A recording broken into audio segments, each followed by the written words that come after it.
Đây nha mọi người, đây là đường dây điện Ba Pha.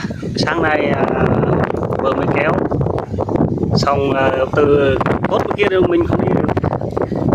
Giờ bây giờ anh em đang ngồi đây rồi. Từ cái trụ điện bên kia kéo là hơn 400 mét nhé. Đây, cái hồ mình ngay trong cái chòi lớn luôn. Đây sáng nào vừa mình mới kéo xong một cuốn dây điện. Đây cái xoài đây nha mọi người. Đây xoài là rất là trái rất là nhiều luôn. Đó, đây là xoài rừng. Xoài rừng ăn rất là chua. Cái này chủ yếu mình ai thèm ăn chua thì chủ yếu mình dạ với muối ớt, dạ thật nhuyễn rồi mình ăn đỡ chua hơn. Cắn khó thì chua rất là chua luôn mọi người. Đấy. Mọi người theo mình nha, xem mình kéo được dây điện mình hôm nay nha mọi người. Đây cái chiếc xe mình hay phục vụ đi làm hàng ngày của mình nha mọi người. Đây đấy, dây điện bên đây mình kẹp tận tốt bên này luôn. Đây là hồ nhà mình nhé mọi người. Đây là cái hồ đó, đây là hồ. Hồ này thường thường mình tưới không cạn đâu nha mọi người, bởi vì mình có nước từ suối kia này, mình đào mình cho nước vào hồ. Tới tháng 4 giờ thì do là suối kia không có nước á, thì mình chứa cái hồ này thì mình tự vẫn đủ thôi nhá. Đấy, đây là cái điện một pha của nhà mình nhé mọi người. Đây do trước kia mình hay dùng điện một pha, dùng gamma ngầm á, gamma chìm ở dưới hồ.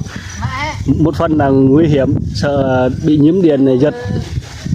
Thứ hai nữa là yếu, bởi vì từ cái hồ này tới cái rẫy của mình, tới đâm cào của mình ở trên đó, là 10 cuốn ống 6 nha mọi người.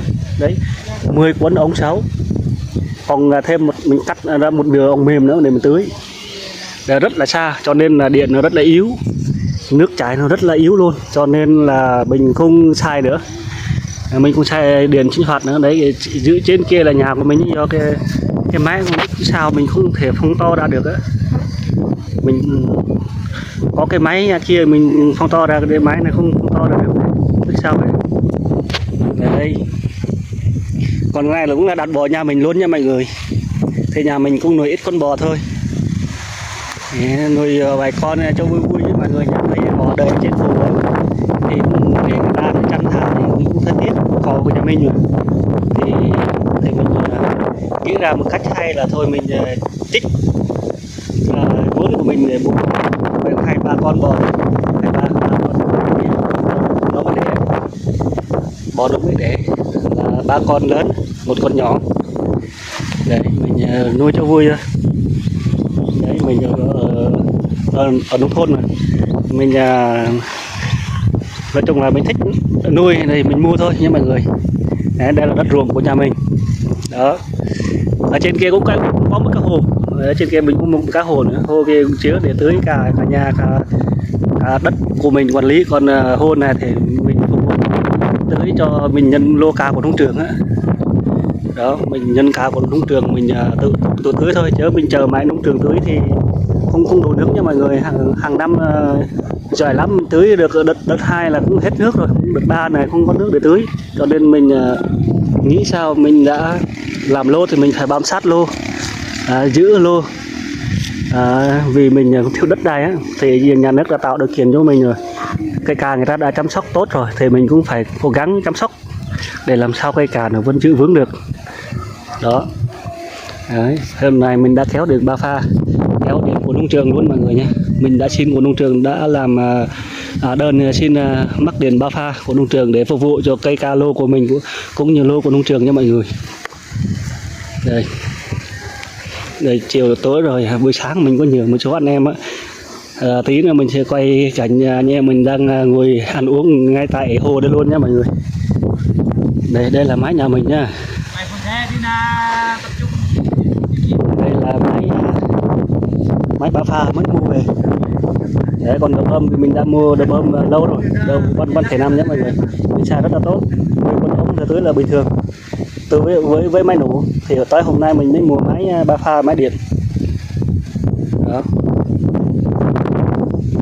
Trên này thì đồng ruộng nhà mình luôn, liên kề đất nhà ở cho tới đồng ruộng luôn là bên đất của nhà mình nhé. Thì này lúa nói chung mình cũng đã gặt xong rồi. Đấy. Bây giờ thì mình quay trở lại với việc ăn uống nhé mọi người. Đây đấy, ngồi dưới cây xoài luôn, cây xoài rất là mát. Là buổi trưa mình ăn uống ở đây là rất là thoải mái luôn nhé mọi người. Đây anh em đang ngồi nhậu đây. Hôm nay được sự giúp đỡ của anh em kéo dây điện. Kết quả là được phục vụ cho anh em ít thịt nướng thôi, thịt nướng bia. Đây thấy ông này ăn thấy ngon chưa?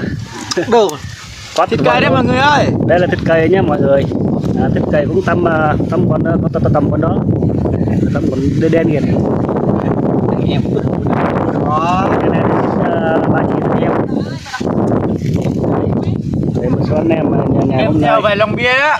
anh em mình có từng này thôi, bởi vì kéo dây điện thôi mà, không chỉ phải nhờ anh em nhiều. Theo đuôi rượu không kịp rồi. Công việc khác thì mình có thể nhờ tới chục anh em luôn á, ví dụ như đào hố ép xanh á, thì bên mình làm cũng nổi thì có thể mình kêu anh em họ hàng ở trong làng á giúp đỡ tầm 20 người đổi lại để mình thêm thùng nó uống hết cái thùng này cho ăn thùng kia nhé mọi người. Nói chung là mình sở thích của mình là hay uống bia, cho nên là đãi cho anh em mua 2 thùng bia luôn cho nó vui, được anh em vui là mừng rồi. Vậy là hôm nay là nghe mấy số anh em ý kiến bây giờ hôm nay cả được mua thì bảo là mình phải mua cho thùng bia thôi uống đấy. Đây. Hôm nay thì YouTube của mình xin tạm dừng tại đây nha mọi người cảm thấy video cảm thấy hay ý nghĩa thì nhớ đăng ký và thả tim nhé. Rồi xin chào.